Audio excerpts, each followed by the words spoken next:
The woman walked into a marriage that looked like a funeral. Her new husband wouldn't speak her name, wouldn't meet her eyes, and slept in the barn like an animal exiled from his own life. Clara Whitmore had traveled 800 miles with two frightened boys to marry a stranger, and now she stood in a house emptied of everything but ghosts. The townspeople had warned her. Ethan Hale was a broken man, buried under grief he'd never escape. But Clara didn't come here to be pitied. She came to survive.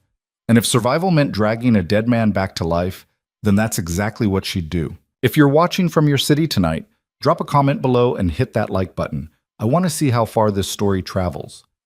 Now settle in, because this is just the beginning. The stagecoach rattled to a stop in front of the Hollow Creek General Store, and Clara Whitmore stepped down into the dust with her two sons clinging to her skirts. The town looked like it was halfway to dying. Boarded up windows, empty hitching posts, a saloon with a faded sign that swung on one hinge.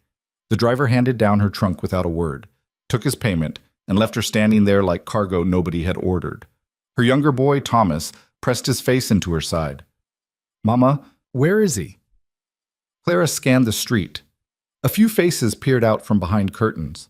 An old man sat on a porch across the way, watching her with the kind of stare reserved for strangers who wouldn't last the winter. "He'll come," she said, though her voice carried more hope than certainty. Samuel, her older son, crossed his arms. "Maybe he changed his mind. He signed the contract same as I did." Clara smoothed her dress, trying to look like a woman who belonged somewhere. "We'll wait." They waited an hour.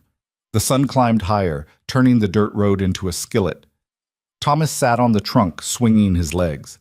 Samuel kicked at rocks, his jaw set in that stubborn way that reminded Clara too much of his father, the man she'd buried 2 years ago in Illinois, leaving behind nothing but debts and a reputation she couldn't shake. Finally, a wagon appeared at the far end of the street. It came slow, pulled by a pair of horses that looked better fed than most of the people Clara had seen so far. The driver was a broad-shouldered man in a worn coat, hat pulled low. He didn't hurry, didn't wave, just guided the wagon up to where she stood and stopped. He climbed down, still not looking at her. "Mrs. Whitmore," he said. His voice was deep, rough-edged, like it didn't get much use. "Mr. Hale?" He nodded once. Then he walked past her, lifted her trunk with no visible effort, and loaded it into the wagon bed. He still hadn't looked her in the face. Samuel stepped forward. "You are new Pa." Ethan Hale paused. His hands rested on the side of the wagon. For a long moment, he didn't answer. "I'm Ethan," he said finally. "That'll do." Thomas tugged on Clara's sleeve. "Mama, I don't like him." "Hush." Ethan gestured toward the wagon. "It's a 2-hour ride. We should go." Clara helped the boys up, then climbed onto the bench beside Ethan. He didn't offer his hand, didn't make room, just took up the reins and started the horses moving without another word. The road out of Hollow Creek was little more than ruts carved through scrubland. The town disappeared behind them quickly, swallowed by the flat, unforgiving landscape. Clara tried to make conversation. "The boys are good workers. Samuel's 10, Thomas is 7. They won't be trouble." Ethan said nothing. "I can cook, sew, keep a house. I'm not afraid of hard work." Still nothing. Samuel leaned forward from the back. "Why don't you talk?" "Samuel," Clara warned. Ethan glanced back, just a flicker of his eyes. "I talk when there's something to say." "That's rude," Samuel muttered. "Samuel, enough." The rest of the ride passed in silence. Clara watched the land change from scrub to rolling hills, then to something darker, pine trees crowding close, shadows pooling beneath them. The air turned cooler. By the time they reached the homestead, the sun was low and Clara's nerves were drawn tight as fence wire. The house was small.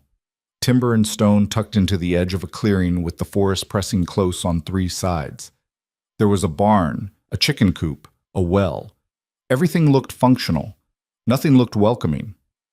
Ethan stopped the wagon and climbed down. He unloaded the trunk, carried it to the porch, and set it down. "Kitchen's inside, bedroom upstairs. I sleep in the barn." Clara blinked. "The barn?" "You and the boys take the house." "Mr. Hale, it's already decided." He turned toward the barn, then stopped.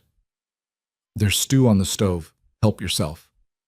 And then he was gone, disappearing into the shadows of the barn and closing the door behind him. Thomas looked up at Clara, his eyes wide. "Mama, why does he sleep with the animals?" Clara had no answer. She took the boys inside. The house was clean, sparse, but clean. A table, 4 chairs, a stone fireplace. Upstairs, a single bedroom with a bed big enough for all 3 of them. The stew on the stove was still warm, venison, potatoes, carrots. It was good, better than Clara had expected. But the silence in the house was louder than any conversation. That night, she lay awake between her sons, staring at the ceiling. Outside, she could hear the wind moving through the pines. Somewhere in the distance, an owl called. And in the barn, a man who wouldn't even sleep under the same roof as his own wife was doing whatever it was broken men did in the dark. Clara had made a lot of bad choices in her life. She was starting to think this might be the worst one. The first week was a study in distance. Ethan rose before dawn. Clara would hear him moving around outside, chopping wood, tending the horses, fixing things that didn't look broken. By the time she got the boys up and made breakfast, he'd already eaten something in the barn and started his work for the day. He came in at noon, ate whatever she'd prepared without comment, and left again. At supper, the same. He sat at the table across from her and the boys and ate in silence. Samuel tried asking him questions at first, about the horses, the woods, whether there were bears, but Ethan's answers were so clipped and joyless that even Samuel gave up. Thomas was afraid of him. Clara was just angry. On the 8th day, she'd had enough. She waited until the boys were asleep, then went out to the barn. The door was heavy, but she shoved it open and stepped inside. Ethan was sitting on a stool near the back, mending a harness by lantern light. He looked up when she entered, but didn't speak. "This isn't going to work," Clara said. He set down the harness. "What isn't?" "This. You hiding in here like some kind of hermit while I raise 2 boys in a house that feels like a tomb. You don't talk. You don't look at us. You barely exist. What exactly did you think you were getting when you signed that marriage contract?" Ethan's jaw tightened. "I thought I was getting help. Someone to keep the house, cook the meals. That's what you agreed to." "I agreed to a marriage, not a job." "Same thing." Clara stepped closer, her voice rising. "It's not the same thing and you know it. Those boys need more than a roof and food. They need to feel like they belong somewhere. And She stopped, her hands curling into fists. "I didn't come all this way to be a ghost in your house." Ethan stood, and for the first time she saw something flicker in his eyes. Not anger, something deeper, something like pain. "You don't know what you're asking," he said quietly. "Then tell me." "No." "Why not?" "Because it won't change anything." He picked up the harness again, his hands moving over the leather with practiced precision. "You want to leave? I'll take you back to town. I'll pay for the stage. You can go wherever you want." Clara stared at him. "Is that what you want?" He didn't answer. She turned and walked out, slamming the door behind her. But she didn't leave. She couldn't afford to. And more than that, she was stubborn. Stubborn enough to outlast a man who thought silence was a solution. So she stayed. And she started to notice things. The way Ethan always made sure the woodpile was stocked before a cold snap. The way he'd replace Samuel's worn-out boots without saying a word, leaving them by the door one morning. The way he watched the tree line at dusk, his hand resting on the rifle he kept by the barn door. He didn't talk, but he was there. One afternoon, Clara was hanging laundry when she heard shouting from the woods. She dropped the sheet she was holding and ran toward the sound, her heart pounding. Samuel came crashing out of the trees, his face pale. "Mama! Mama! There's a bear!" Behind him, Thomas stumbled into the clearing, tears streaming down his face. And behind Thomas, Ethan stepped out of the woods, the rifle in his hands, his eyes scanning the shadows. He didn't lower the gun until he was sure nothing was following. "Inside," he said. Clara grabbed the boys and pulled them toward the house. Ethan stayed outside, standing between them and the forest until the sun went down. That night, when Clara brought him supper in the barn, he actually looked at her. "They all right?" he asked. "They're fine. Scared, but fine." He nodded, set down his plate. "They shouldn't go into the woods alone." "I know. I'll tell them." Ethan hesitated. then said, "Bears don't usually come this close. Something's wrong. I'll check the traps tomorrow." Clara sat down on a hay bale, uninvited. "Why do you do this?" This story was Do posted what? on the channel west Take care of of the trail. us. Keep us safe. Please do You not don't even talk repost to it us, but in you're any always form. there. Why? Ethan looked away. "Because it's my job." "It's more than that." "No, it isn't." But the way he said it, quiet, almost desperate, told Clara he was lying. She didn't push. Not yet. Winter came fast. The first snow fell in early November, and by December the world outside was white and silent. The boys adapted faster than Clara expected. Samuel learned to chop kindling. Thomas helped with the chickens. They were still wary of Ethan, but they'd stopped flinching when he walked into a room. Clara, meanwhile, was running out of patience. One night, after the boys were asleep, she found Ethan in the barn again, always the barn, and sat down across from him without asking. "Tell me about your first wife," she said. Ethan went still. "No. I'm not leaving until you do." He stood up. "Then you'll be here a long time." Clara stood too. "I'm your wife, Ethan, not some stranger you hired. I have a right to know why you can't even look at me."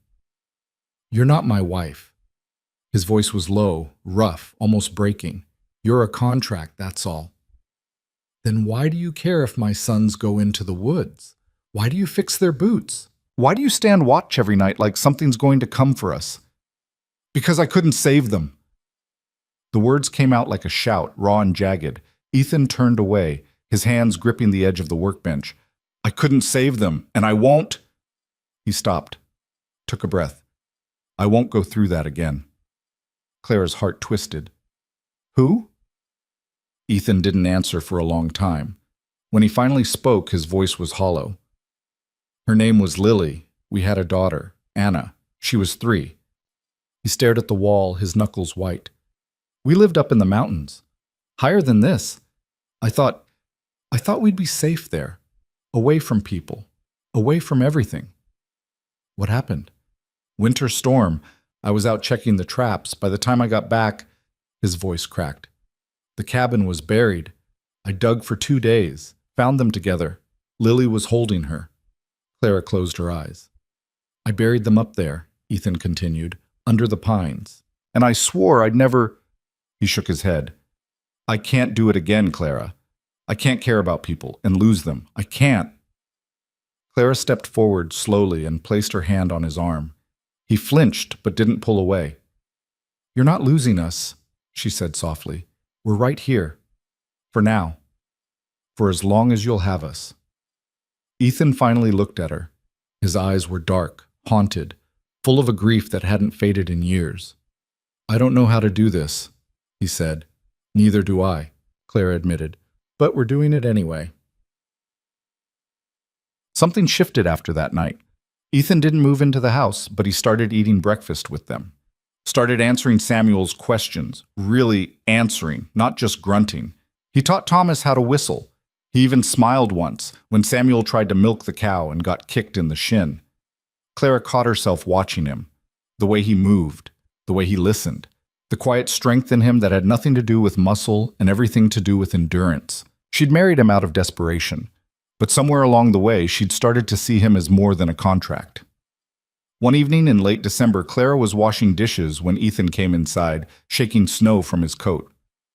"Storm's coming," he said. "Big one. We'll need to bring the animals in close." "I'll help." They worked together in the barn, moving hay, checking the horses.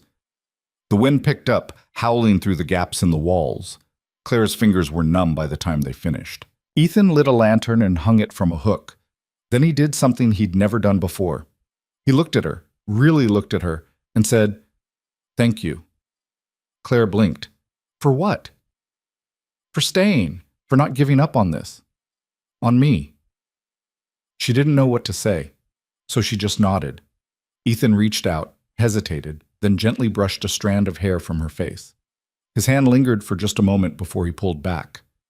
"You should get inside," he said quietly. "Before the storm hits." Clara didn't move. "You should come with me." "Clara, I mean it. Come inside. Sleep in the house. You don't have to be alone out here anymore." Ethan looked at her for a long time. Then, to her surprise, he nodded. That night, he slept on the floor by the fire. It wasn't much, but it was a start. And for the first time since Clara had arrived, the house didn't feel quite so empty. Spring came slowly, reluctantly, like the land itself wasn't sure it wanted to thaw. Ethan still had nightmares. Clara would hear him sometimes, in the dark, breathing hard, muttering names she couldn't make out. She didn't press him about it, just let him know, in small ways, that she was there. Samuel started calling him Ethan instead of Mr. Hale. Thomas began sitting next to him at supper. And Clara found herself falling for a man she'd married out of necessity. Not because he was easy or charming or whole, but because he was trying. Because beneath all that silence and grief, there was something worth reaching for. One morning in April, Ethan came into the kitchen and set a letter on the table. "What's this?" Clara asked. "Railroad company. They want to buy my old land, the place where—" He stopped. "Where Lily and Anna are buried." Clara picked up the letter. The offer was generous, too generous. "You're not selling," she said. "I don't know." "Yes, you do. That land means something to you. They can't have it." Ethan sank into a chair.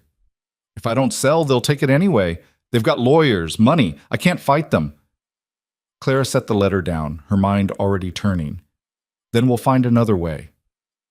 Ethan looked at her, something like hope flickering in his eyes. "We?" he said. Clara reached across the table and took his hand. "We?" she said firmly. And for the first time in years, Ethan Hale smiled. The railroad company didn't wait long to make their next move. 3 days after the letter arrived, a man in a pressed suit showed up at the homestead in a polished buggy that looked obscene against the rough landscape. He introduced himself as Mr. Vernon Garrett, land acquisitions manager for the Continental Western Railroad. He had the kind of smile that never reached his eyes. Clara answered the door. Ethan was out fixing fence posts, and she'd sent the boys to gather eggs. "Mrs. Hale," Garrett said, tipping his hat. "Is your husband available?" "He's working. I'll wait." Clara didn't invite him in. "You can state your business to me." Garrett's smile thinned. "This is a matter between men, ma'am. I'm his wife. That makes it my matter, too." The smile disappeared entirely. Garrett pulled a folded document from his coat pocket. "We've made a very generous offer for the mountain property. If Mr. Hale refuses to sell, we'll be forced to pursue other avenues. Eminent domain, for one. The railroad serves the public good, and the courts tend to agree." Clara took the document but didn't open it. "The answer is no. You haven't even looked at the terms. Don't need to. That land isn't for sale." Garrett's expression hardened. "Mrs. Hale, I don't think you understand the position you're in. Your husband owns 40 acres of prime mountain passage. We need that corridor. We will get that corridor. The only question is whether you walk away with money in your pocket or nothing at all." "Sounds like a threat." "It's a fact." Clara stepped forward, holding the document out. "Take this back to whoever sent you and tell them the Hales aren't interested." Garrett didn't take the paper. "You're making a mistake." "Then it's ours to make." She closed the door in his face. Through the window, she watched him climb back into his buggy, his movements sharp with irritation. He didn't leave right away, just sat there, staring at the house like he was memorizing it. When Ethan came in an hour later, Clara told him what had happened. He listened without interrupting, his face unreadable. When she finished, he sat down heavily at the table. "They'll take it," he said, "one way or another. Not if we fight back." "With what? I don't have money for lawyers, don't have friends in high places. They'll go to court, and a judge will sign whatever paper they put in front of him." Clara paced the kitchen, her mind working. "There has to be something, some way to make this harder for them." "There isn't." "You're giving up already?" Ethan's jaw tightened. "I'm being realistic." "No, you're being afraid." The words hung in the air between them. Ethan stood, his chair scraping against the floor. "You think I'm afraid?" "I think you've spent so long running from pain that you don't know how to stand your ground anymore." His eyes flashed. "That's not fair." "Maybe not, but it's true." Ethan stared at her, his hands clenched at his sides. Then he grabbed his coat and walked out. Clara watched him go, her heart pounding. This story was posted on the channel West of Betrayal. Please do not repost it in any form. Is Ethan mad? A little. At you? At everything. Clara forced a smile. Don't worry, he'll cool off. But when night fell and Ethan still hadn't come back, Clara started to wonder if she'd broken something that couldn't be fixed. She found him just after midnight, sitting on the ridge above the house, staring out at the dark line of mountains in the distance. Clara sat down beside him. For a long time, neither of them spoke. I went back once, Ethan said finally, after I buried them. Stood there looking at those graves, and I thought, what's the point? Why keep going? Clara said nothing, just listened. I walked away because I couldn't stand being there, couldn't stand seeing the place where I failed. He picked up a stone and turned it over in his hands. And now someone wants to plow through it like it never mattered, like they never mattered. Then we don't let them. How? Clara thought about it. The land belonged to your first wife too, didn't it, Lily? Ethan nodded. It was her family's territory. She was Shoshone. Her people used that land for generations before settlers came through. Her father gave us permission to build there. Does her family still live nearby? Some of them up near the Wind River Range. Why? Clara's mind was racing now. If the land has tribal significance, that changes things. The railroad can't just steamroll through sacred ground without consequences. There'd be questions. Public backlash. Ethan looked at her. You want to go to her family? Ask them to help fight this? Do you have a better idea? He was quiet for a moment. Then he shook his head. I haven't seen them since the funeral. They probably think I abandoned Lily, abandoned her memory. Did you? Yes. The honesty of it cut through the darkness. Then this is your chance to make it right, Clara said gently. Ethan exhaled slowly. It's a long ride, dangerous this time of year. We've handled worse. He turned to look at her, really look at her, and something in his expression softened. You don't have to do this. Yes, I do. You're my husband. That land holds part of your past, which makes it part of our future. Ethan reached out and took her hand. His grip was warm, solid. I don't deserve you. Probably not, Clara said with a faint smile, but you're stuck with me anyway. They sat there together on the ridge, watching the stars wheel overhead, and for the first time since the letter had arrived, Clara felt like they had a chance. The next morning, Ethan told the boys they'd be taking a trip. Where? Samuel asked, instantly suspicious. To the mountains, to visit some people. Thomas looked worried. Are there bears? Probably, but we'll be careful. They packed light, bedrolls, supplies for a week, rifles. Clara left instructions with their nearest neighbor, a gruff old trapper named Dutch, who owed Ethan a favor. He agreed to check on the homestead while they were gone. The ride took 3 days. They followed old trails through pine forests and across high meadows still patched with snow.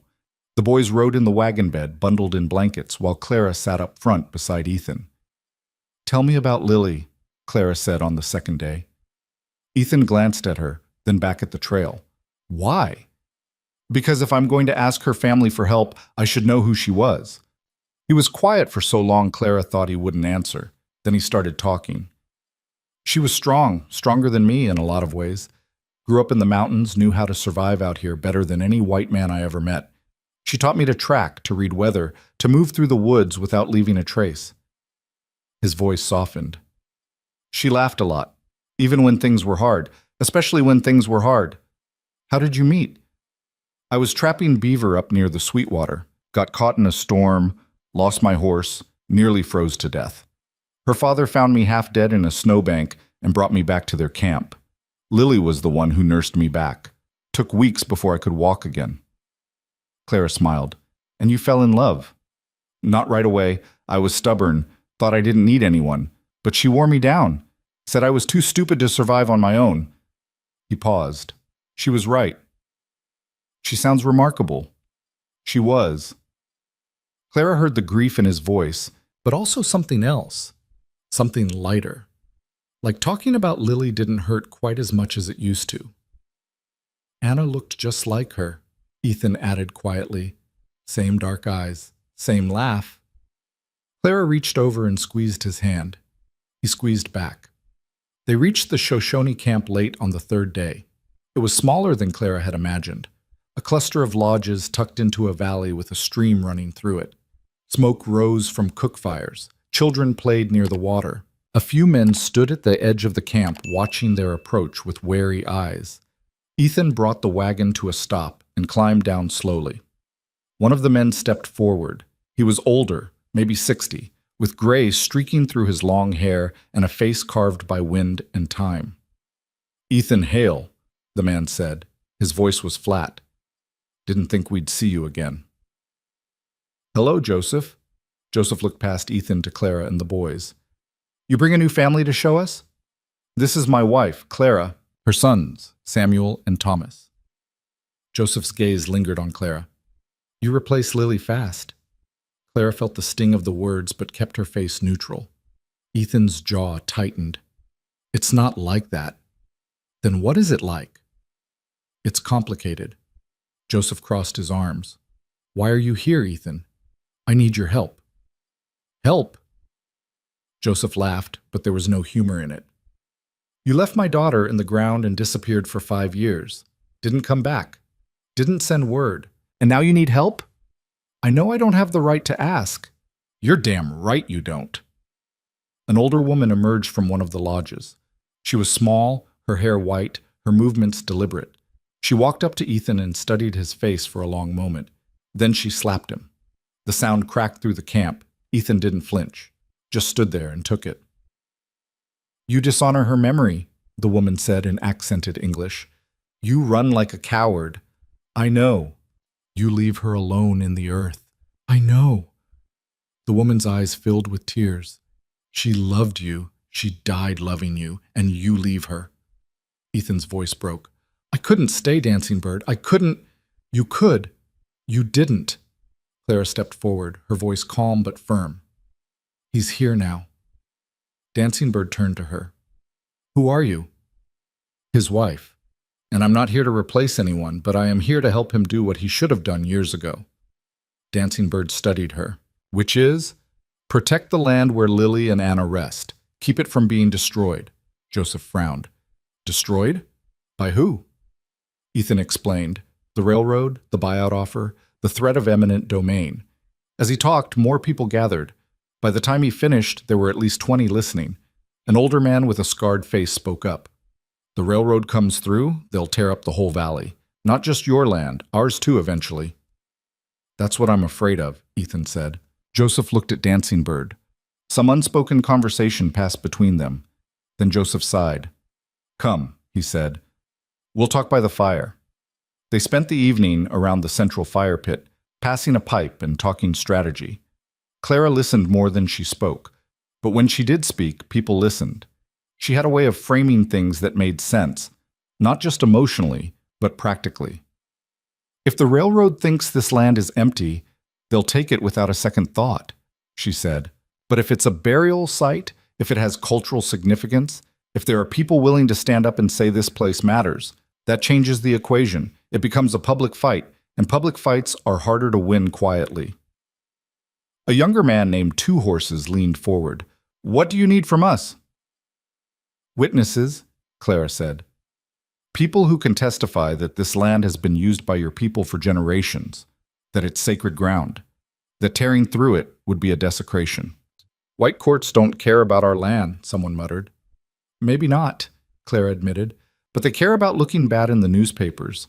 And if we can get a reporter to cover this, if we can make enough noise, they'll still find a way," Joseph interrupted. "They always do." "Maybe," Clara said. "But at least we'll have tried. And maybe, just maybe, we'll win." Dancing Bird stood. She walked over to Ethan and placed a hand on his shoulder. "You come back to my daughter," she said quietly. "You face what you ran from. That takes strength." She paused. "I will help you. We will help you." Ethan's eyes glistened. "Thank you." "But when this is done," Dancing Bird continued, "you take me to her grave. You show me you remember." "I will. I promise." That night, they stayed in the camp.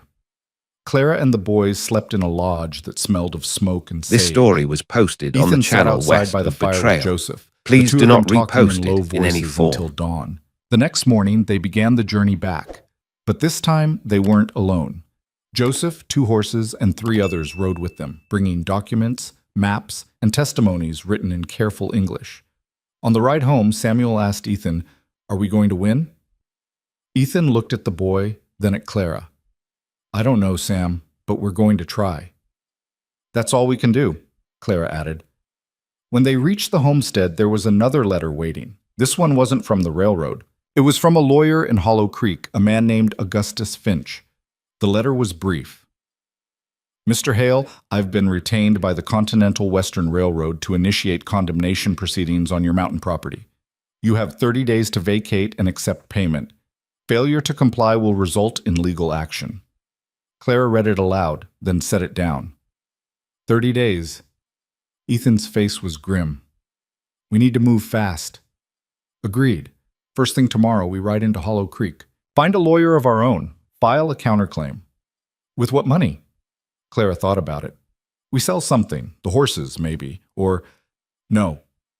Ethan shook his head. "We need the horses. We need everything we have to work this place." Joseph, who'd been listening quietly, spoke up. "There's another way." They looked at him. "Make them think you'll be more trouble than you're worth," he said. "They're used to people rolling over. Show them you won't. Drag this out. Make it expensive. Make it public." Clara's eyes lit up. "The newspaper." Ethan frowned. "What newspaper?" "There's a paper in Cheyenne, the Tribune. I read it once when I was passing through. They love stories about the railroad bullying settlers." 2 horses grinned. "You think they'd cover this?" "If we give them something worth covering." Clara grabbed a piece of paper and a pencil and started writing. She drafted a letter to the editor, outlining the case: land grab, sacred burial ground, a widow and her children being forced off their home. She made it emotional, made it righteous, made it impossible to ignore. Ethan read it over her shoulder. "You really think this will work?" "I think it's our best shot." He nodded slowly. "All right, let's do it." The next week was a blur. Clara sent the letter to Cheyenne. Ethan and Joseph met with a lawyer in Hollow Creek, a young man fresh out of law school named Benjamin Cotter, who agreed to take the case for a fraction of his usual fee, mostly because he hated the railroad. "They've been pushing people around for years," Cotter said, shuffling through papers in his cramped office. "Nobody's ever pushed back. I'd like to be the one who helps change that." "Can we win?" Clara asked. Cotter hesitated. "Honestly, probably not. But we can make them work for it. And if the Tribune picks up the story, public pressure might force them to back off." "Might? It's better than nothing." They filed a counterclaim, arguing that the land had cultural and historical significance, that it was a burial site, and that condemnation proceedings violated both territorial law and basic human decency. The railroad's response was swift and brutal. They filed motions to dismiss, brought in affidavits from engineers claiming the route was the only viable option, and hinted in legal filings that the Hales were simply looking for a bigger payout. The Tribune, however, ran the story. The article appeared 2 weeks after Clara sent the letter. It was front page, above the fold, with a headline that read, "Railroad Threatens Sacred Ground in Land Grab." The reporter, a sharp-eyed woman named Margaret Howe, had done her homework. She interviewed Ethan, Clara, Joseph, and even traveled to the mountain site to photograph the graves. The article was scathing. The Continental Western Railroad, in its relentless push for expansion, now seeks to desecrate a burial site where a young mother and child rest. Ethan Hale, a widower and father, stands in their path, not for profit, but for principle. The question before us is simple. Do we value progress over people? Profit over the past? The response was immediate. Letters poured into the Tribune's offices. Editorials appeared in other papers. A church group in Cheyenne organized a petition. The railroad found itself on the defensive. Vernon Garrett showed up at the homestead again, this time without the smile. "You're making a mistake," he told Ethan. "All this noise won't change the outcome. You're just delaying the inevitable." Ethan stood on the porch, arms crossed. Then I guess we'll delay it as long as we can. We'll destroy you in court. Maybe, but everyone will know what kind of people you are. Garrett's face darkened. You think you're a hero? You're just a stubborn fool. Clara stepped out onto the porch beside Ethan. And you're a man who tears up graves for a paycheck. I know which one I'd rather be. Garrett pointed at her. You're going to regret this. Probably, Clara said calmly. But at least I'll be able to sleep at night. Garrett left in a cloud of dust, and Clara let out a breath she didn't know she'd been holding. Ethan looked at her. You're not afraid of him. I'm terrified of him, but I'm not letting him see it. Ethan smiled, really smiled, for the first time in days. You're something else, Clara Hale. So are you. The court date was set for late June, and in the weeks leading up to it, Clara and Ethan prepared. They gathered affidavits from Joseph and the others. They rehearsed their testimony with Benjamin Cotter. They even convinced Dancing Bird to come down from the mountains to speak. The night before the hearing, Clara couldn't sleep. She lay in bed, staring at the ceiling, her mind spinning through everything that could go wrong. Ethan rolled over beside her. You awake? Yeah. Nervous? Terrified. He reached out and took her hand in the darkness. Whatever happens tomorrow, I want you to know. I'm glad you're here. Glad you didn't give up on me. Clara squeezed his hand. I'm glad I didn't either. I mean it, Clara. I was dead before you came, just going through motions. You brought me back. She turned to face him, their faces inches apart in the dim light. You brought yourself back. I just gave you a reason. Ethan leaned forward and kissed her. It was gentle, tentative, like he was afraid she might disappear. Clara kissed him back, and for a moment, the fear and uncertainty faded. When they pulled apart, Ethan rested his forehead against hers. We're going to fight like hell tomorrow. Damn right we are. And they did. The hearing was held in a stuffy courtroom in Cheyenne, packed with reporters, railroad lawyers, and curious onlookers. Judge Harold Pemberton presided, a gray-haired man with a reputation for fairness, though everyone knew he had ties to the railroad industry. Benjamin Cotter presented their case first. He called Ethan to the stand and walked him through the history of the land, the loss of his family, the significance of the burial site. Ethan's voice was steady, but Clara could see his hands trembling. The railroad's lawyer, a slick man named Harrison Voss, tried to rattle him on cross-examination. Mr. Hale, isn't it true that you abandoned this land for 5 years? Yes. And during that time you made no effort to maintain it, pay taxes on it, or otherwise demonstrate ownership? I paid the taxes every year. Voss paused. Through a proxy, correct? Through a bank. But I paid them. And yet you never visited, never returned to the graves you now claim are so important. Ethan's jaw tightened. I was grieving. I handled it badly. But that doesn't mean the land doesn't matter. Or perhaps it means the land matters less than the money you think you can extract from my clients. Cotter shot to his feet. Objection. Counsel is testifying. Sustained, Pemberton, Pemberton said. Move on, Mr. Voss. Next, Joseph took the stand. He spoke with quiet dignity about the land's history, the generations of his people who had used it, the significance of the burial site. Voss tried to discredit him too. Mr. Two Bears, can you produce any legal documentation proving your people's claim to this land? We didn't need documents. We lived there. But you have no treaties, no deeds, nothing recognized by the territorial government? No. Then by what legal standard should this court honor your claim? Joseph looked Voss in the eye. By the standard of decency. The courtroom murmured. Pemberton banged his gavel.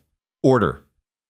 Finally, Dancing Bird testified. She spoke in halting English, describing Lily, the cabin, the day Ethan had come to tell them his wife and daughter were gone. He was broken, she said. Like a tree struck by lightning, I was angry at him, still angry. But he loved my daughter, and she is in that ground. If you let them tear through it, you tear through her. Voss didn't cross-examine her. Even he had limits. When all the testimony was done, Pemberton called a recess. Clara sat beside Ethan in the hallway, waiting. The minutes dragged like hours. Finally, they were called back in. Pemberton looked out over the courtroom. This story was posted on the channel west of the law Betrayal. is clear. Please do not domain repost exists it for the in public any good, form. but the application of that law requires judgment, discernment. Clara's heart pounded. I find, Pemberton continued, that the railroad has made a compelling case for the necessity of this route. However, I also find that the defendants have raised significant questions about the cultural and moral implications of this action. He paused. Therefore, I am ordering a 60-day continuance to allow both parties to explore alternative routes. If no viable alternative can be found, I will rule in favor of the railroad. But I will not do so lightly, and I will not do so without every effort being made to honor the concerns raised here today. The courtroom erupted. Reporters scrambled for the doors. Voss looked furious. Cotter grinned. Clara grabbed Ethan's hand. We didn't lose. We didn't win either.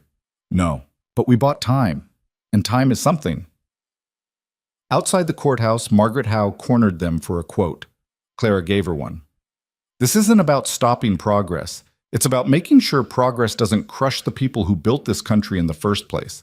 The quote ran in the next day's paper, and for the first time since the fight began, Clara allowed herself to hope. Hope, Clara learned, was a dangerous thing to carry. It made you careless, made you think the worst was behind you when it was really just gathering strength. The 60-day continuance felt like a reprieve, but the railroad didn't treat it that way. Within a week, surveyors appeared in the mountains, mapping alternate routes with the kind of efficiency that suggested they'd already known this was coming. Harrison Voss filed motion after motion, bearing Benjamin Cotter in paperwork that cost time and money they didn't have. And then Vernon Garrett started playing dirty. It began with whispers in Hollow Creek. Clara heard them when she went to buy flour at the general store. The shopkeeper, a thin man named Horace, wouldn't meet her eyes as he measured out the grain. Heard your husband's causing trouble, Horace said carefully. Heard wrong, Clara replied. We're protecting what's ours. That's one way to see it. Horace tied off the sack. Other ways you're holding up progress, jobs, money coming into the territory. Clara set her coins on the counter. Since when did you care about the railroad's money? Since they started talking about running a supply depot through here, would bring work, bring people. He slid the sack across to her. Folks are saying the Hales are being selfish. Folks can say whatever they want. Maybe, but words have a way of turning into action. Clara carried the flour out to the wagon, her jaw tight. Samuel was waiting in the driver's seat, his legs dangling. What's wrong? He asked. Nothing, just people talking. About us? Clara climbed up beside him. Don't worry about it. But she was worried, and she had reason to be. 2 nights later, someone set fire to their hay barn. Ethan woke to the smell of smoke. He was out of bed and running before Clara had even opened her eyes. By the time she got outside with the boys, the barn was fully engulfed, flames licking 30 feet into the night sky. Stay back, Ethan shouted. He was hauling buckets from the well, throwing water on the fire, but it was useless. The structure was old, dry timber. It burned like kindling. Joseph and 2 horses appeared out of the darkness, having seen the glow from their camp a mile away. They helped Ethan save the main house by soaking the roof and walls, but the barn was gone. By dawn, all that remained was a skeleton of blackened beams and ash. Clara stood in the ruins, her face smudged with soot. This wasn't an accident. Ethan didn't argue. He was staring at something in the ash, a kerosene can, half melted but still recognizable. They're sending a message, he said quietly. Then we send one back. How? Clara's eyes were hard. We don't back down. We rebuild. And we make sure everyone knows exactly who did this. By noon, half of Hollow Creek knew about the fire. Margaret Howe arrived by late afternoon, her notebook already out. She interviewed Clara and Ethan, photographed the wreckage, and wrote an article that ran the next day with the headline, Arson at Hale Homestead, Railroad Intimidation Suspected. Vernon Garrett issued a statement denying any involvement. The Continental Western Railroad condemns this criminal act and calls for a full investigation. We do not condone violence or intimidation of any kind. But the damage was done. Public opinion, which had been shifting against the Hales, swung back in their favor. Donations started arriving, small amounts from people who'd read the stories, who believed in what the Hales were fighting for. It wasn't much, but it was something. Rebuilding the barn took 3 weeks. Neighbors who'd been standoffish before showed up with lumber and nails. Even Horace from the general store brought supplies, looking sheepish. "Heard about what happened," he muttered. "Didn't sit right." Clara accepted his help without comment. Ethan worked himself to exhaustion, driving posts and framing walls from dawn until dark. Samuel and Thomas helped where they could, hauling boards and fetching tools. The barn that rose from the ashes wasn't as big as the old one, but it was solid. On the day they finished, Ethan stood back and looked at it, sweat dripping down his face. "It'll do," he said. Clara handed him a dipper of water. "It's more than that. It's proof we're still here." He drank, then looked at her. "You ever regret coming here?" "Every other day." He laughed, a short, rough sound. "Honest, at least." "I didn't come here expecting easy, Ethan. I came expecting to survive. And we are. Barely. Barely's enough." He handed the dipper back, his fingers brushing hers. "I don't know what I'd do without you." "Good thing you don't have to find out." The 60-day deadline was approaching fast. Benjamin Cotter sent word that the railroad's engineers had filed reports claiming no viable alternate route existed. The land Ethan owned was the only passage that didn't require tunneling through solid granite or bridging an impassable gorge. "They're lying," Joseph said when he read the report. "There's a pass 6 miles north, longer route sure, but it's there." Cotter shook his head. "Proving that requires our own survey, which costs money we don't have." "How much costs us?" Clara asked. $500, maybe more." The number hung in the air like a sentence. Ethan looked at Clara. "We don't have it." "Then we find it." "How?" Clara thought hard. They'd already sold what they could spare. The donations had helped with the barn, but there wasn't enough left for this. Then she remembered something. "Your trapping gear, the pelts you've been stockpiling." Ethan frowned. "That's for winter supplies." "Winter doesn't matter if we lose the land." "Clara, babe, I'm not saying it's a good option. I'm saying it's the only option." Ethan was quiet for a long moment. Then he nodded. "All right, I'll take them to Cheyenne, see what I can get." "We'll all go, Rhett," Clara said. "This is a family fight. We face it together." The trip to Cheyenne took 2 days. Ethan sold the pelts to a fur trader who drove a hard bargain but paid in cash. They walked away with $380. Not quite enough, but close. Clara stood in the street, thinking. Then she did something she'd sworn she'd never do. She went to a pawnbroker and sold her wedding ring from her first marriage. The ring had been worthless sentimentally. Her first husband had been a drunk and a liar, but it was real gold. The broker gave her $75. When she came out, Ethan was waiting. "What did you do?" he asked. Clara held up the money. "What needed doing?" "That was your ring." "It was a piece of metal from a life I'm done with." She pressed the bills into his hand. "This is the life I'm choosing. Now let's go hire a surveyor." They found a man named Caleb Ross, a grizzled engineer with 40 years of experience mapping rail routes. He listened to their story, looked at the railroad's report, and snorted. "This is garbage," he said, tapping the papers. "They're claiming the only route is straight through your land. I could find 3 alternatives before breakfast." "Will you testify to that?" Clara asked. "For $450, I'll testify to whatever's true." They paid him on the spot. Ross spent a week in the mountains with Joseph as his guide. When he came back, he had maps, photographs, and a detailed report outlining 2 viable alternate routes. One 6 miles north, another 8 miles south. Both added distance and cost, but neither required tunneling or impossible bridges. "The railroad doesn't want to use these routes because they're more expensive," Ross explained, "but they're absolutely feasible. Anyone saying otherwise is lying or incompetent." Benjamin Cotter grinned when he saw the report. "This changes everything." The second hearing was scheduled for mid-August. This time, the courtroom was even more packed. Word had spread. People came from all over the territory: settlers, traders, tribal representatives, even a few railroad workers who were quietly rooting for the Hales. Judge Pemberton looked older than he had 2 months ago, the weight of the case clearly This pressing story on him. was posted Cotter on the presented channel Caleb west Ross's of Betrayal. findings first. Please do not Ross took the repost it stand in and any methodically form. dismantled the railroad's engineering report, pointing out errors, omissions, and outright fabrications. Harrison Voss tried to discredit him. Mr. Ross, isn't it true you've been hired by anti-railroad groups in the past? I've been hired by people who wanted honest assessments. Sometimes that meant supporting rail expansion.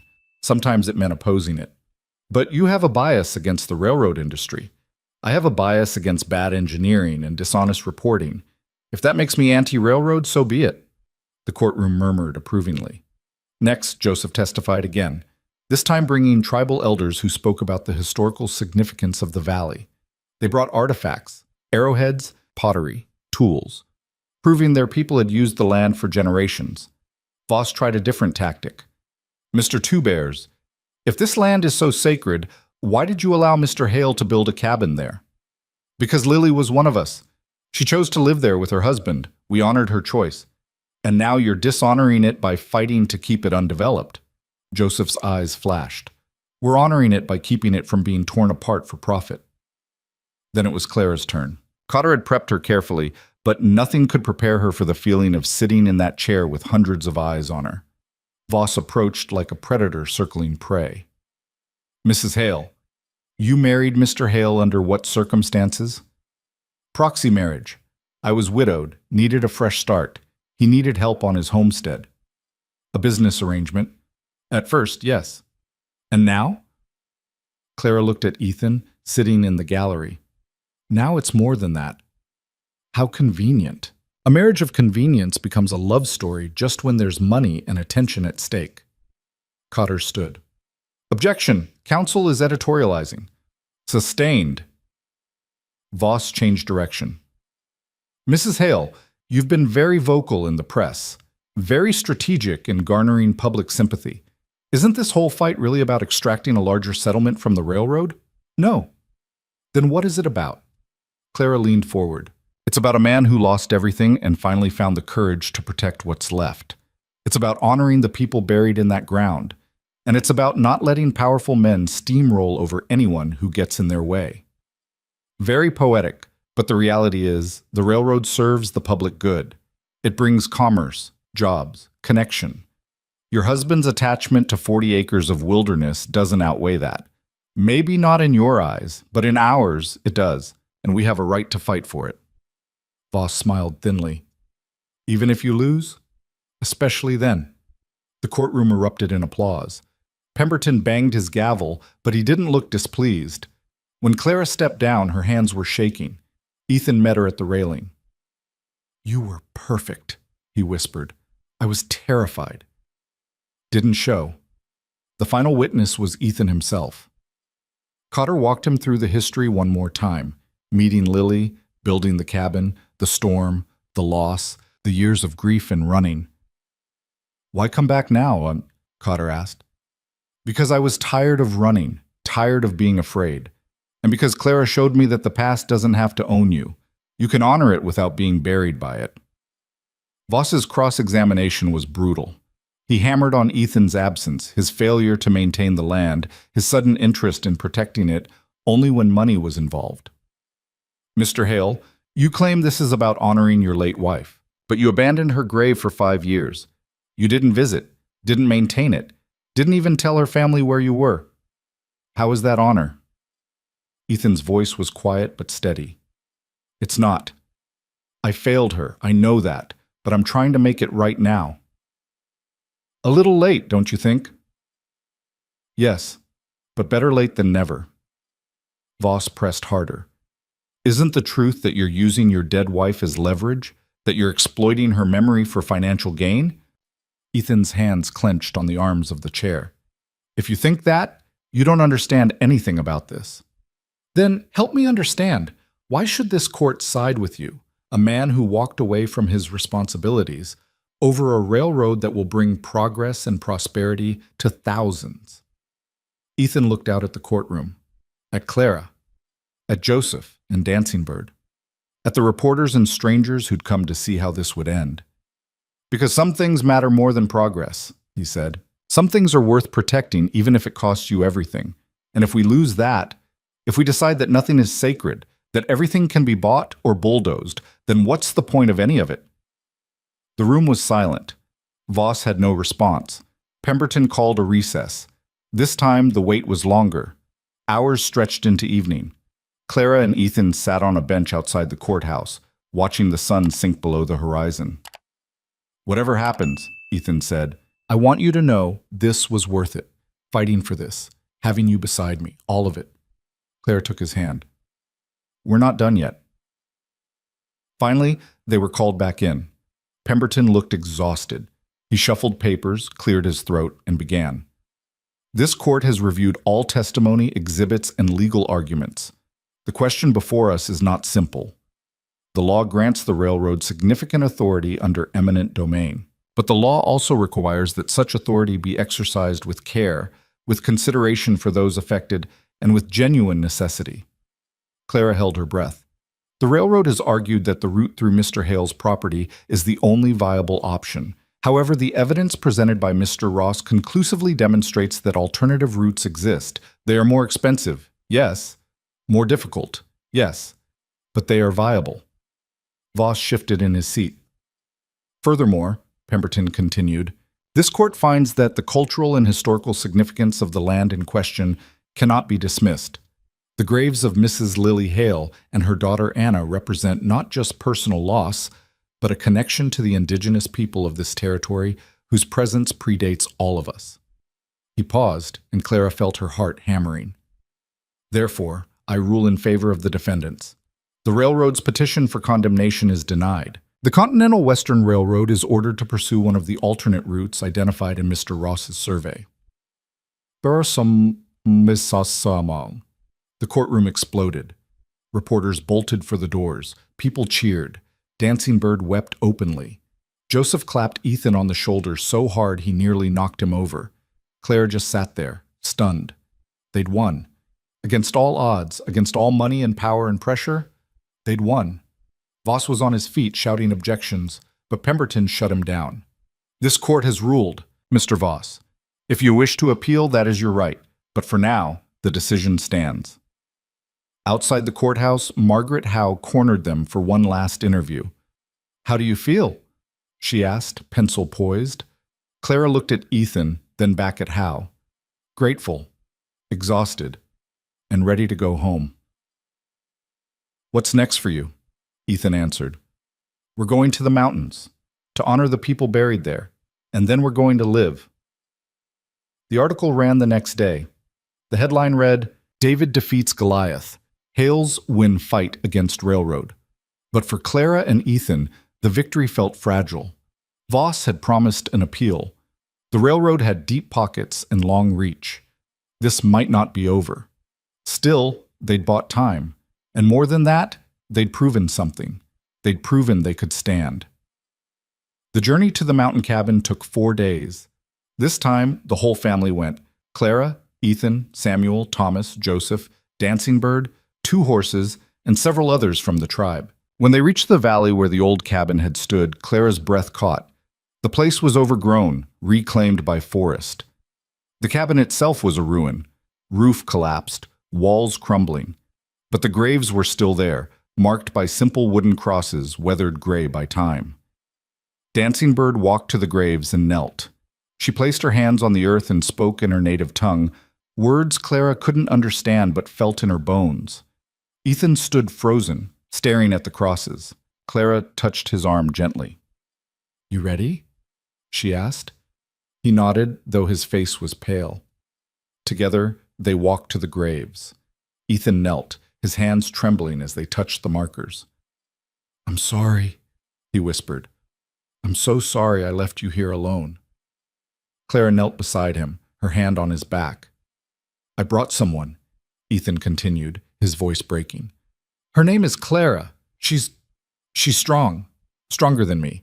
And she brought 2 boys, Samuel and Thomas. They're good kids. You'd like them." Tears streamed down his face. "I know I don't deserve forgiveness. I know I failed you. But I'm trying, Lily. I'm trying to be the man you believed I could be." Dancing Bird rose and placed her hand on Ethan's shoulder. She hears you. She knows. Ethan nodded, unable to speak. For the next 2 days, they worked. They cleared the graves, This story was repaired posted the crosses, on the channel planted west of Betrayal. wildflowers. Please Ethan do not and repost Joseph it in rebuilt any a small form. stone cairn to mark the site more permanently. On the final evening, they gathered around a fire. Joseph told stories about Lily, her stubbornness, her laughter, her fierce loyalty. Dancing Bird sang a song in Shoshone, her voice rising into the darkness. Clara watched Ethan across the fire. He looked different, lighter somehow, like a weight he'd carried for years had finally been lifted. Later, when everyone else had gone to sleep, Clara and Ethan sat together under the stars.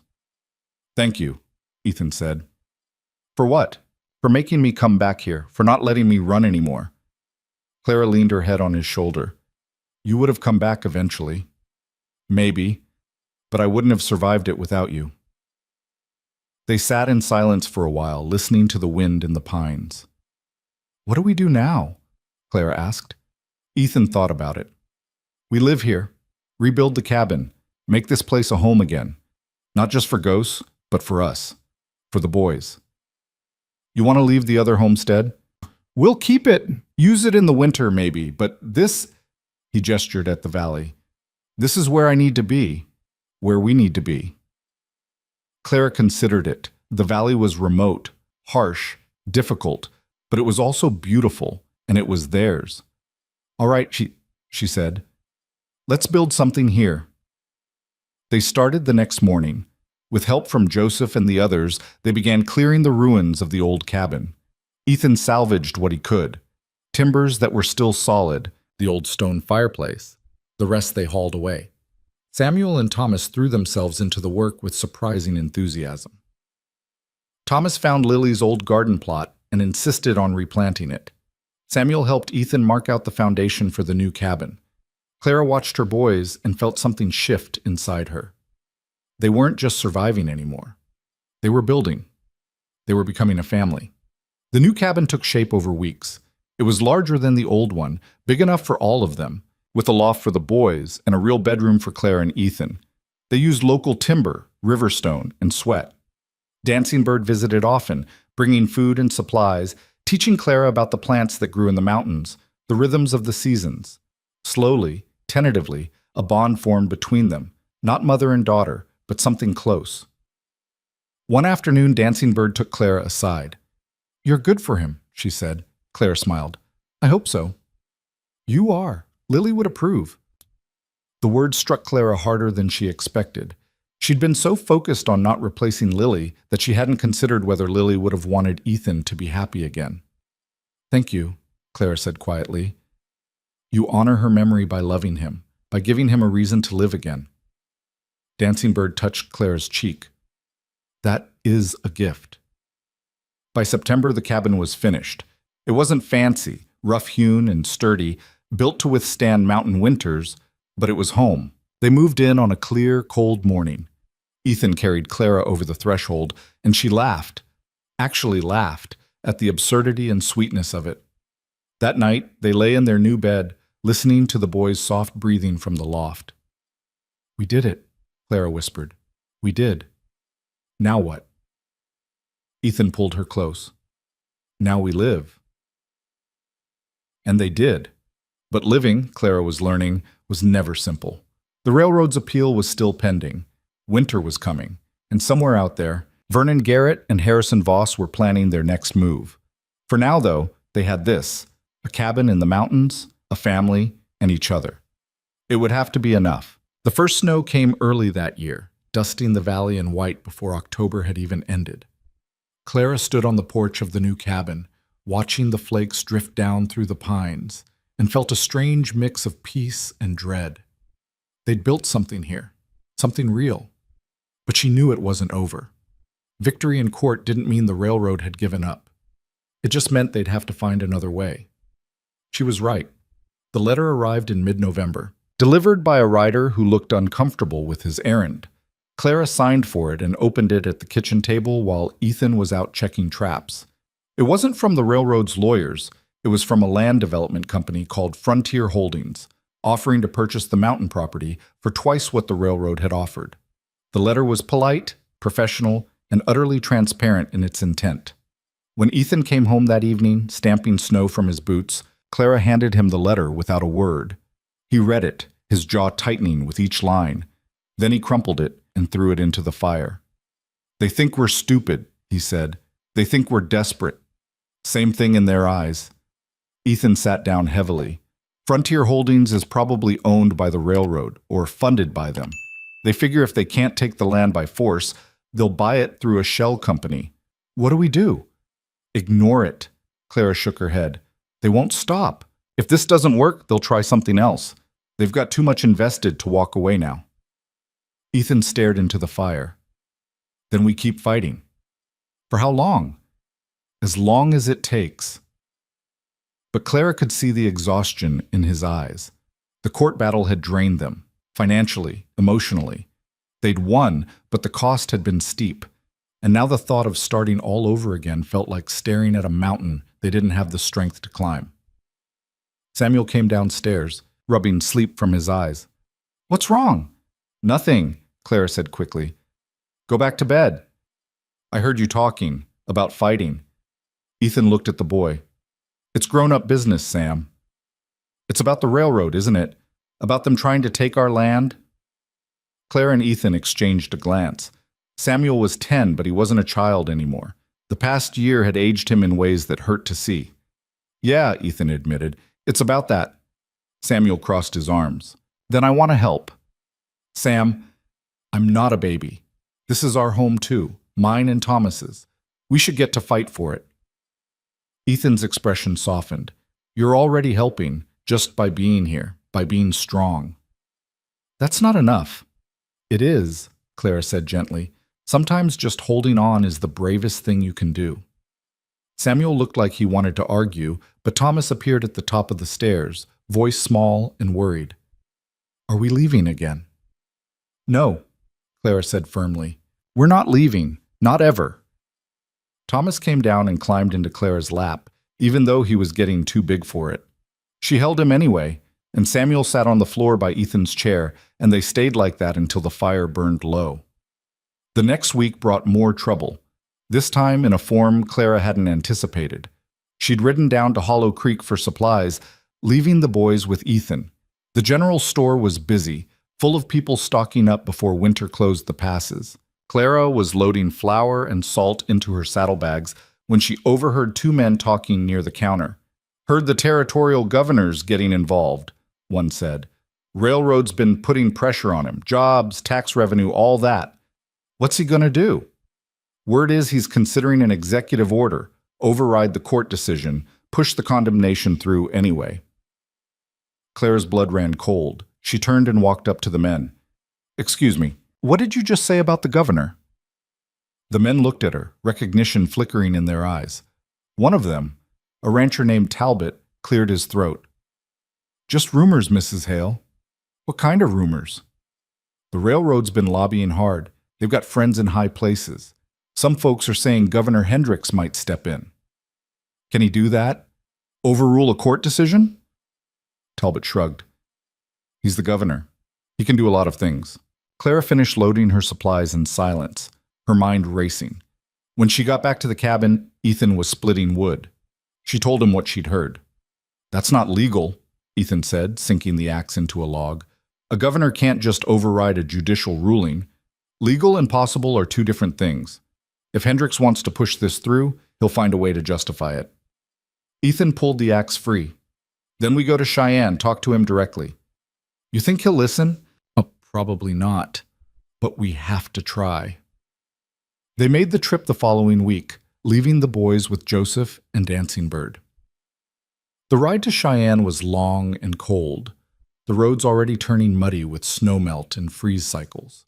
Governor Marcus Hendricks had an office in the territorial capital, a grand building that made Clara feel small the moment she walked in.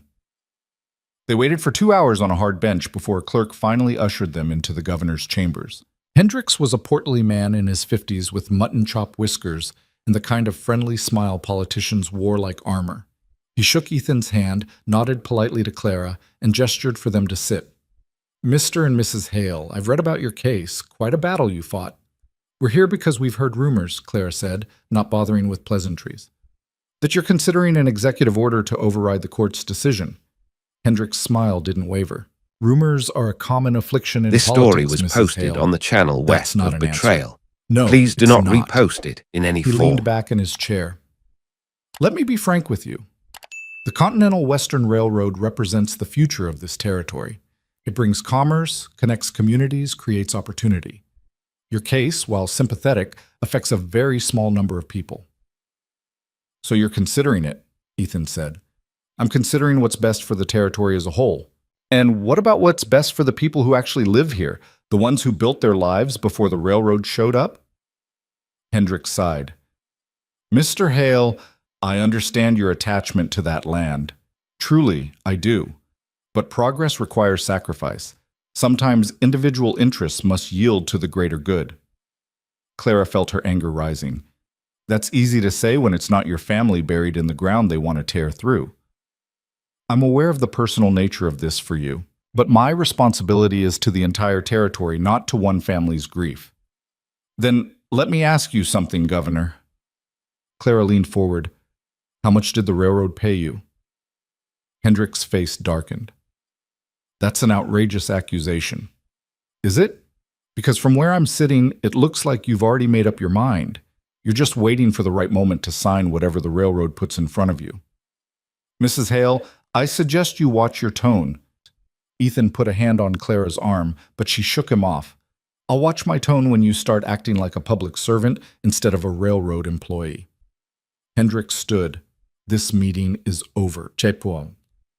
We won our case, Clara said, not moving. In a court of law, with evidence and testimony and everything your precious system says matters. And you're going to throw it away because some railroad executives waved money in your face. Out. Now. Ethan pulled Clara to her feet. Come on. They left, but not before Clara turned at the door. You do this, Governor, and everyone will know. Every newspaper in the territory will hear about it. And when people ask why you betrayed your own constituents, you'd better have a good answer. Outside, Ethan didn't speak until they'd walked 2 blocks. That went well, he said dryly. I couldn't help it. The smug bastard. I know. But you might have just made things worse. Clara stopped walking. Worse than him signing an executive order? Ethan, he's already decided. We didn't change his mind because his mind was never open to begin with. So what do we do? Clara thought about it. We do what we do best. We make noise. They went straight to Margaret Howe's office. The reporter listened to their account of the meeting, scribbling notes furiously. He didn't explicitly confirm the executive order? She asked. Didn't deny it either, Clara said. And his whole tone suggested it's already in the works. Howe tapped her pencil against her notepad. This is explosive. If I print this, it's going to create a firestorm. Good, Clara said. Let it burn. The article ran the next day, front page again.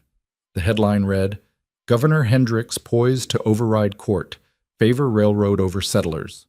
The reaction was immediate and fierce. Letters flooded the Capitol. Citizens organized protests. Even some of the railroad supporters started questioning whether this was the right move.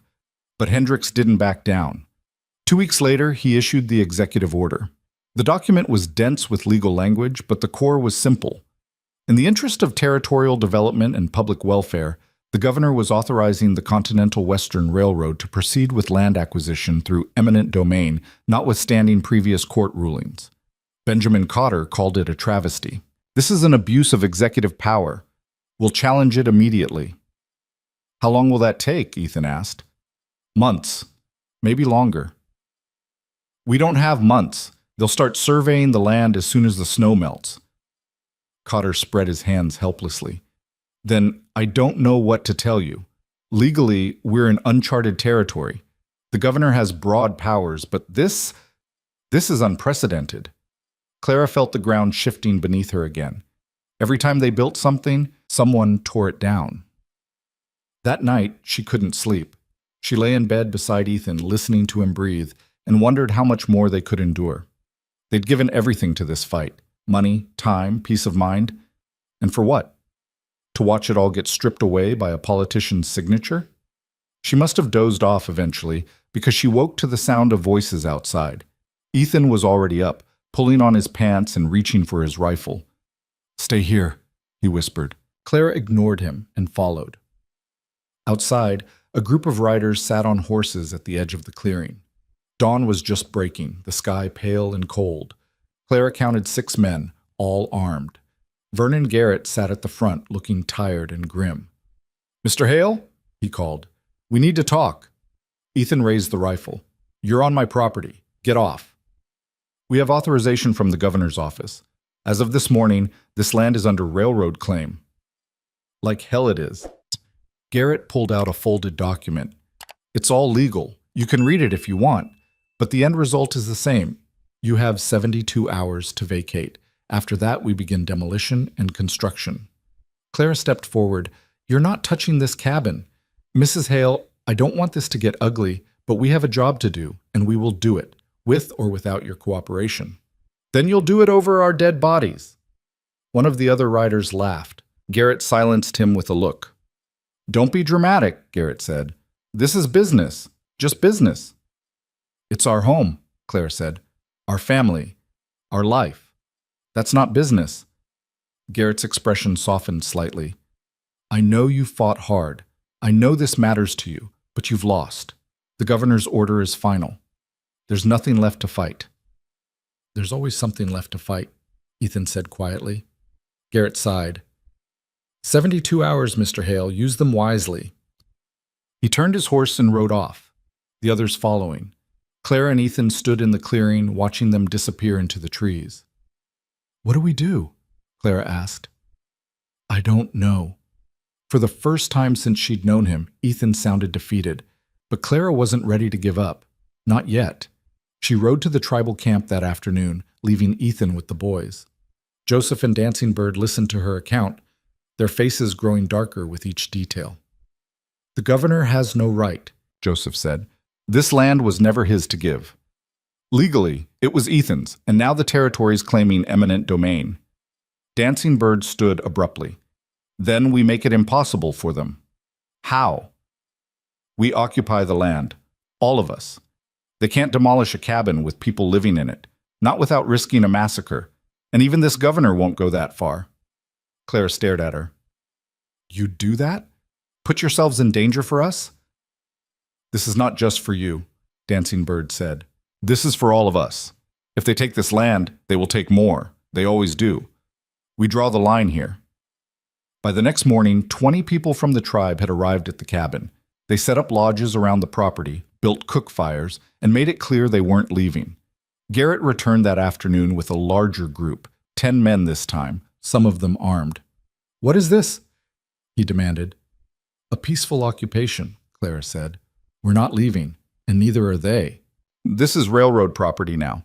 Then arrest us, drag us off, but you'll have to do it in front of witnesses, in front of reporters." She gestured to Margaret Howe, who'd arrived that morning with a photographer. "And the whole territory will see exactly what kind of people you are." Garrett's jaw worked. He looked at the lodges, the families, the children playing near the stream. He looked at the photographer setting up his camera. "You're making a mistake," he said finally. "So are you," Clara replied. Garrett rode off again, but Clara knew this wasn't over. They'd bought time, maybe days, maybe only hours, but the railroad wouldn't back down. Not now. That night, the camp felt like a fortress. People shared food, told stories, sang songs. Samuel and Thomas played with the tribal children, their laughter ringing through the trees. For a moment, it almost felt like a celebration. But Clara couldn't shake the feeling that they were standing on the edge of something terrible. She found Ethan sitting alone near the graves, his rifle across his lap. "You should get some sleep," she said. "Can't." Clara sat beside him. "What are you thinking?" "That I brought this on all of you. If I just sold the land back when they first asked, then we wouldn't be here. We wouldn't have fought. We wouldn't have built any of this. We might have been safe." "Safe isn't the same as alive." Clara took his hand. "I'd rather fight and lose than never fight at all." Ethan looked at her, and something in his expression broke. "I love you, Clara. I should have said it before, but I'm saying it now. I love you." Clara felt tears prick her eyes. I love you too. They sat together in the darkness, holding hands, knowing This that story tomorrow was might bring posted the on the end of channel everything west they'd of built. Betrayal. But for Please now, do not they had repost this. it in any form. The confrontation came 2 days later. Garrett returned with a federal marshal and 30 armed men. The marshal was a hard-faced man named Cutler who'd clearly dealt with situations like this before. This is a lawful order, Cutler announced, his voice carrying across the clearing. You are trespassing on land claimed under eminent domain. You have 1 hour to disperse. Anyone remaining after that will be arrested. Clara stepped forward, her voice steady despite her racing heart. We're not trespassing. We're standing on land that was stolen through corruption and political manipulation. That's not for you to decide, ma'am. The governor's order is legal and binding. Legal doesn't make it right. Cutler's expression didn't change. 1 hour. The next 60 minutes were the longest of Clara's life. People debated whether to stay or go. Some wanted to hold their ground. Others, especially those with children, started packing. Dancing Bird refused to leave. I will not move. Joseph agreed. We stay. In the end, 12 people remained. Clara, Ethan, the boys, Dancing Bird, Joseph, 2 horses, and 6 others. When the hour was up, Cutler gave the order. The deputies moved in with rifles and shackles. They grabbed Joseph first, dragging him toward a wagon. He didn't resist, but he didn't make it easy either. Dancing Bird they had to carry. Clara watched it happen, her heart breaking, but she didn't move. Couldn't move. This was what standing your ground looked like. This was the cost. When they came for her, she looked at Samuel and Thomas. Remember this, she said. Remember that we fought. The boys were crying. Ethan tried to intervene, and a deputy hit him in the stomach with a rifle butt. He went down hard. Ethan! Clara screamed. They dragged her away before she could reach him. The last thing she saw before they threw her in the wagon was Margaret Howe's photographer capturing it all. The violence, the tears, the injustice. At least the world would see. They were taken to a holding facility in Cheyenne, a grim building with barred windows and the smell of unwashed bodies. Claire was separated from Ethan and the boys, thrown into a cell with Dancing Bird and 2 other women from the camp. How long will they keep us? One woman asked. As long as they want, Dancing Bird said bitterly. But they were wrong. The photographs hit the newspapers the next day. The images were damning. Armed men dragging away women and children, Ethan on his knees in the dirt, Clara's face twisted in anguish. The headline in the Tribune read, Federal force used to evict peaceful protesters. Is this progress? Public outrage was immediate and overwhelming. Letters poured into the governor's office, the marshal's office, the railroad's headquarters. Church groups organized vigils. Citizens demanded answers. Governor Hendricks, facing a political disaster, issued a statement calling for a review of the situation. Within 48 hours, they were released. Cutler himself came to unlock the cells, his face carefully neutral. You're free to go. Clara stood. What about the land? That's above my pay grade, ma'am. Outside, Ethan was waiting with the boys. They ran to Clara and she held them so tight she thought she might break. What happens now? Samuel asked. Clara didn't have an answer, but Margaret Howe did. She found them outside the holding facility, her notebook already out. The governor's calling for a territorial commission, she said, to investigate the railroad's claims, review the executive order, and determine if proper procedures were followed. This story was posted on the channel west of Betrayal. It's not a victory, but it's a delay. Please do not repost it in any form. How long? Ethan asked. Months, probably. Maybe longer. Clara closed her eyes. More waiting, more fighting, more uncertainty. But they were free, and the land was still theirs, at least for now. We'll take it, Clara said. They returned to the mountain cabin to find it still standing, untouched. The railroad, facing intense scrutiny, had backed off while the commission conducted its investigation. Winter set in hard after that, isolating them from the world. Snow piled 6 feet deep in places. They lived on stored food and whatever game Ethan could trap. The boys grew stronger, quieter, more self-sufficient, and Clara and Ethan grew closer. One night, as they lay in bed listening to the wind howl outside, Ethan spoke into the darkness. Do you regret it? Any of this? Clara thought about everything they'd been through, the fear, the loss, the constant fighting. No, she said finally, I don't regret a single moment. Even when we lose, we haven't lost yet. Ethan pulled her close. I don't know what the commission will decide. Don't know if we'll still be here next year. But whatever happens, thank you for standing with me, for not giving up. Thank you for giving me something worth fighting for. They fell asleep like that, wrapped around each other, while outside the snow continued to fall and the world held its breath. Spring came late to the mountains that year, like the world itself was holding back, waiting to see how things would turn out. The snow melted slowly, revealing brown grass and muddy earth. Clara stood on the porch watching water drip from the eaves, listening to the creek swell with runoff, and thought about how many times she'd stood in this exact spot, wondering if they'd still be here tomorrow. The Territorial Commission had been deliberating for 4 months. 4 months of silence punctuated by occasional updates from Benjamin Cotter that amounted to nothing. The railroad was stalling. The governor was backtracking. The commissioners were split. Nobody wanted to make a decision that would anger half the territory. Meanwhile, Clara and Ethan lived in limbo. They planted a garden because you had to believe in summer even when winter might kill you. They repaired fences because work kept your hands busy and your mind from spiraling. They taught the boys to read and cipher because education mattered even when the future was uncertain. Samuel was nearly 11 now, tall and lean, with Ethan's quiet intensity. Thomas had just turned 8, still prone to nightmares but tougher than he looked. Both boys had stopped asking when the railroad would come back. They'd learned, as children do, to live with uncertainty as a permanent condition. One morning in early May, a rider came up the mountain trail. Clara saw him first, a dark shape against the green backdrop of new growth. Her heart jumped. Riders always brought news, and news was rarely good. But when the man got closer, she recognized him. Benjamin Cotter, looking exhausted and windburned, his suit rumpled from days of travel.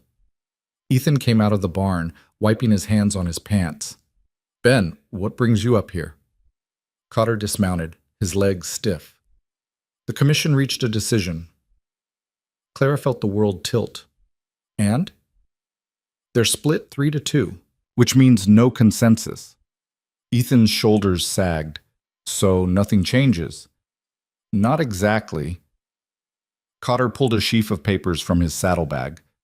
The majority opinion, the 3, ruled that Governor Hendricks overstepped his authority. They're recommending the executive order be rescinded and the original court decision upheld. Clara's breath caught. That's good, isn't it? It would be, except the minority filed a dissent arguing that territorial development supersedes individual property rights. And here's where it gets complicated. The commission's findings are advisory only. The final decision still rests with Hendricks. So we're right back where we started, Ethan said flatly. Worse, actually. Hendricks is facing re-election next year. If he reverses himself, he looks weak. If he doubles down, he looks like a tyrant. He's trapped between the railroad's money and public opinion. What's he going to do? Clara asked. Cotter hesitated. I don't know, but I heard something else. Vernon Garrett resigned from the railroad 2 weeks ago. Ethan frowned. Why? Rumor is he had a falling out with the board, some disagreement about strategy.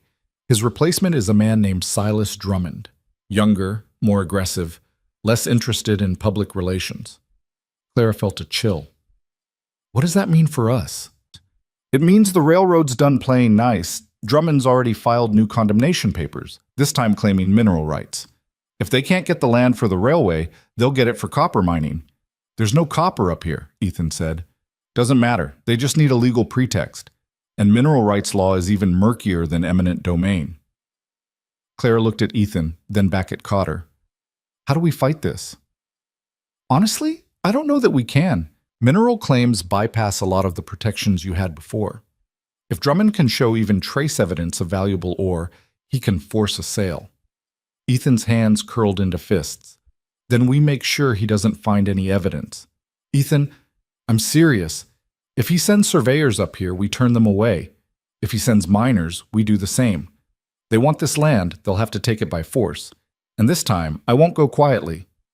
Cotter looked worried. That's a dangerous road. So is rolling over and dying. This story Clara was touched posted Ethan's on the arm. channel west Let's of the not make trail. any decisions Please right do now. not repost Ben, it in any stay form. the night. You look like you're about to fall over. They fed Cotter and gave him a place to sleep, but Clara couldn't rest. She lay awake beside Ethan, listening to him breathe, knowing he wasn't asleep either. "We can't keep living like this," she whispered, always waiting for the next attack, always fighting. "I know. So what do we do?" Ethan was quiet for a long time. "We go on the offensive." Clara rolled over to face him. "What do you mean?" "We've been reacting this whole time, defending. Maybe it's time we made them react to us." "How?" "I don't know yet, but I'm tired of playing defense." The next morning, Cotter left early, promising to keep them informed. Clara watched him ride away, then turned to find Ethan already saddling horses. "Where are we going?" she asked. "To see Joseph. I have an idea, but I'll need his help." They rode to the tribal camp with the boys, arriving just before noon. Joseph was outside his lodge, working on a bow. He looked up when they approached, his expression wary. "You have news?" he asked. Ethan dismounted. "We need to talk, all of us." Joseph called a gathering. By late afternoon, 20 people sat in a circle, tribal elders, young men, Dancing Bird, 2 horses, and several others who'd stood with them before. Ethan stood in the center, and Clara could see him gathering his thoughts. When he spoke, his voice was steady. "The railroad's coming back. Different name, different strategy, but same goal. Take our land, tear it apart, and leave nothing behind. We can keep fighting them in courts and commissions, but that's a game they've rigged. We'll never win that way." An elder named Grey Wolf spoke up. "What are you proposing? Make the land worthless to them. Or at least, make it so expensive to develop that they give up and find somewhere else." "How?" Ethan looked at Joseph. "You told me once that your people use this valley for generations, that there are sacred sites, burial grounds, places of spiritual significance all through these mountains." Joseph nodded slowly. "Yes, but we have no legal claim. The government doesn't recognize our rights to land we don't occupy."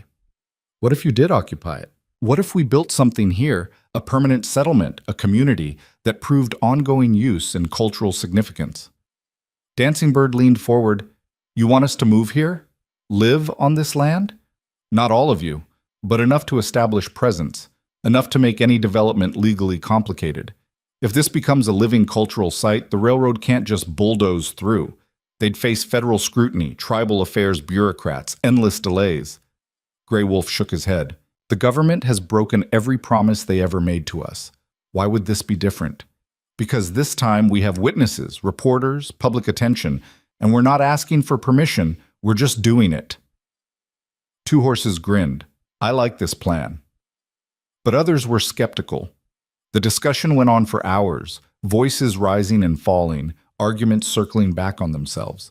Some saw Ethan's idea as a chance to reclaim what had been taken. Others saw it as inviting more conflict, more suffering. Finally, Dancing Bird stood. "My daughter is buried on that land. My granddaughter. That makes it sacred to me, regardless of what any paper says. If Ethan and Clara are willing to share it, to build something together, then I will be part of that." Joseph stood next. "I will also." One by one, others joined them. Not everyone. Some families chose to stay in the main camp, but enough. This story was posted on the channel Over the next west of the month, they trail. built. Please do not just repost shelters, it in but any a real form. settlement. Lodges went up alongside cabins. Gardens were planted in communal plots. A shared cooking area took shape near the stream. Children played together while adults worked side by side, and slowly, tentatively, something new emerged. Not white, not tribal, but something in between. Something that belonged to all of them. Clara had never worked so hard in her life. Her hands blistered and bled. Her back ached. But every morning she woke to the sound of voices, laughter, life, and it felt like building something that mattered. Samuel and Thomas thrived in ways Clara hadn't expected. They learned to track game from 2 horses, to identify plants from Dancing Bird, to speak basic Shoshone from the other children. They weren't the same scared boys who'd arrived in Hollow Creek 2 years ago. They were stronger now, braver. Margaret Howe visited in June, bringing a photographer. The resulting article painted a picture of cooperation and community. whites and natives working together, sharing land and resources, building a future that honored the past. The headline read, "In Wyoming Mountains, a new kind of settlement takes root." The article caught national attention. Papers in New York and San Francisco picked it up. Suddenly, what was happening on Ethan and Clara's land wasn't just a local dispute, it was a symbol. A test of whether different peoples could coexist, whether progress had to mean destruction, whether there was another way forward. The railroad hated it. Silas Drummond sent lawyers, then surveyors, then threats. But every time they tried to move forward, they ran into new obstacles. Federal officials showed up asking questions about tribal rights. Newspaper reporters wanted statements. Public opinion polls showed overwhelming support for the settlement. Governor Hendricks, sensing which way the wind was blowing, quietly rescinded his executive order in late July. He claimed it was always meant to be temporary, pending commission review. Nobody believed him, but it didn't matter. The order was gone. The railroad filed new claims under mining law, but those moved even slower than condemnation proceedings. And with each delay, the settlement grew stronger, more established, harder to displace. By August, Drummond was looking for a way out. He sent an emissary, not Garrett, but a younger man named Phillips, who had the decency to look uncomfortable with his assignment. Clara and Ethan met him in the clearing, with Joseph standing beside them. "Mr. Drummond has authorized me to make a final offer," Phillips said. "The railroad will abandon all claims to this land in exchange for an easement through the valley 6 miles north. The route Mr. Ross identified. We'll pay fair compensation to anyone displaced, and we'll fund construction of a school in Hollow Creek. It's a generous offer." Ethan crossed his arms. "What's the catch?" "No catch. We're cutting our losses. The alternative routes are expensive, but this fight is costing us more, in money and reputation. Mr. Drummond wants to move forward, and he's willing to compromise to do it." Clara looked at Joseph. "It's not just our decision." Joseph called another gathering. This time, the discussion was shorter. The railroad was offering to leave them alone, to build their route somewhere else, and to provide resources to the community. It wasn't everything. They'd still be tearing through land, still disrupting the mountains. But it wasn't their land, and the school would benefit everyone. Grey Wolf spoke for the elders. "We accept, but we want it in writing. A formal agreement, signed and witnessed." Phillips nodded. "Of course." The papers were drawn up by September. The Continental Western Railroad formally relinquished all claims to the Hale property and surrounding tribal territory. In exchange, they received easement rights through the Northern Pass and agreed to fund a school and provide employment opportunities to local residents. It wasn't perfect. The railroad would still scar the mountains, still bring change and noise and the complications that came with progress. But it wouldn't destroy the place where Lily and Anna rested, wouldn't tear through the settlement they'd built. And sometimes, Claire thought, compromise wasn't surrender. It was survival. The signing ceremony was held in Cheyenne in late September. Clara wore her best dress, the one she'd made herself from fabric she'd bought with egg money. Ethan wore a suit that didn't quite fit, borrowed from Benjamin Cotter. They stood with Joseph, Dancing Bird, and representatives from the tribe, facing Silas Drummond across a polished table. Drummond signed without comment, his face expressionless. Then he stood and offered his hand to Ethan. Ethan looked at it for a long moment before shaking. "No hard feelings, Drummond said. "Plenty of hard feelings, Ethan replied. "But we're done fighting." "Fair enough." They left the building and stood on the Capitol steps, blinking in the autumn sunlight. Margaret Howe was waiting with her camera. "How does it feel?" she asked. Clara thought about it. "Like we can finally breathe. What's next for you?" "We go home. We live." And that's exactly what they did. The years that followed weren't easy. Life in the mountains never was. But they were theirs. The settlement grew into a real community. More families joined, drawn by the promise of land and the chance to build something different. They established a trading post, a small church that Dancing Bird refused to attend but helped build anyway, and eventually, the school the railroad had funded. Samuel and Thomas grew into young men. Samuel inherited Ethan's quiet strength and Clara's stubborn determination. He became a skilled hunter and tracker, respected by both white settlers and tribal members. Thomas was gentler, more bookish, with a gift for languages and storytelling. He spent hours listening to the elders, recording their histories, making sure their voices weren't lost. Ethan changed too. The haunted look that had shadowed him for so long gradually faded. He still visited Lily and Anna's graves regularly, but not with grief anymore, with gratitude. He'd bring Clara with him sometimes, and they'd sit together in the place where his past and present intersected, and it didn't hurt the way it used to. "Do you think she'd approve?" he asked once. "Of us, of what we've built here." Clara took his hand. "I think she'd be glad you're happy, that you found a way forward. I couldn't have done it without you." "You would have eventually, but I'm glad I got to be part of it." Dancing Bird lived another 12 years, long enough to see her great-grandchildren born and to watch the settlement become a bridge between worlds. On her deathbed, she called Clara to her side. "You are my daughter now," she said, her voice weak but clear. "Not because you replaced Lily, because you honored her, honored all of us." Clara wept. "I tried." "You did more than try. You succeeded." Dancing Bird smiled. "Take care of him. Take care of them all." "I will." Dancing Bird died that night, surrounded by family, and was buried near Lily and Anna. 3 generations of women who'd shaped Ethan's life, resting together in the mountains they'd all loved. Joseph lived into his 80s, becoming a respected elder and mediator between the settlement and the outside world. He taught Samuel and Thomas everything he knew about the land, about survival, about honor. When he finally passed, the whole community mourned. The railroad built its route through the northern pass, just as promised. It brought change. New people, new ideas, new challenges. But it also brought connection. The settlement was no longer isolated. Trade goods flowed in and out. Children could travel to larger towns for education. The world came to them, but on their terms. Clara watched it all happen with a mixture of pride and bittersweetness. This wasn't the life she'd imagined when she stepped off that stagecoach in Hollow Creek. It was harder, stranger, more complicated. But it was real. It was hers. And she'd fought for every piece of it. She and Ethan grew old together in the cabin they'd built. Their hands became gnarled with arthritis, their hair turned white, their movements slower. But they were together. And that was enough. One evening, in their 70th year, they sat on the porch watching the sun set over the mountains. Samuel and Thomas had families of their own now, children running through the settlement, laughter echoing off the trees. "You ever regret it?" Ethan asked.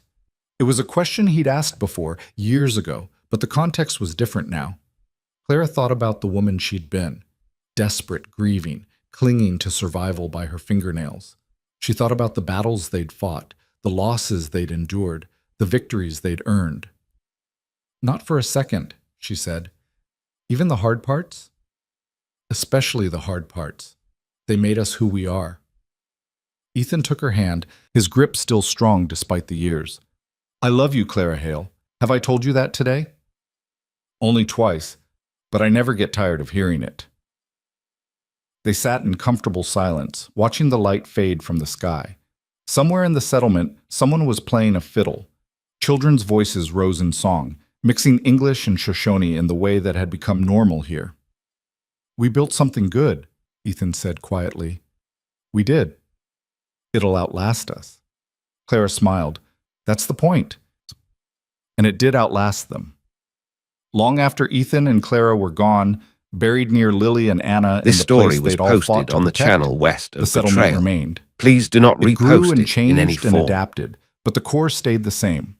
A place where different peoples had chosen to build together instead of tear each other apart, where loss had become a foundation rather than an ending, where stubbornness and love had proven stronger than money and power. The children who grew up there carried the story forward. They told their children, who told theirs, until the tale of the widow and the broken rancher who'd stood against a railroad became something like legend. But unlike most legends, this one was true in the ways that mattered. It was true that courage didn't mean fearlessness. It meant being afraid and fighting anyway. True that love wasn't a rescue. It was a choice you made every day. True that family wasn't just blood. It was the people who stood beside you when the world tried to break you down. And it was true that even in the harshest places, even against impossible odds, ordinary people could change the course of history simply by refusing to give up. Samuel Hale, at 73, sat in the cabin his parents had built and told his granddaughter about her great-grandmother Clara. "She was fierce," he said. "Fiercer than anyone I ever met. Your great-grandfather was strong, but she was the one who held us all together, the one who never stopped fighting." "What was she fighting for?" the girl asked. Samuel thought about it. She was fighting for the right to belong somewhere, to build a life on her own terms, to prove that survival wasn't enough.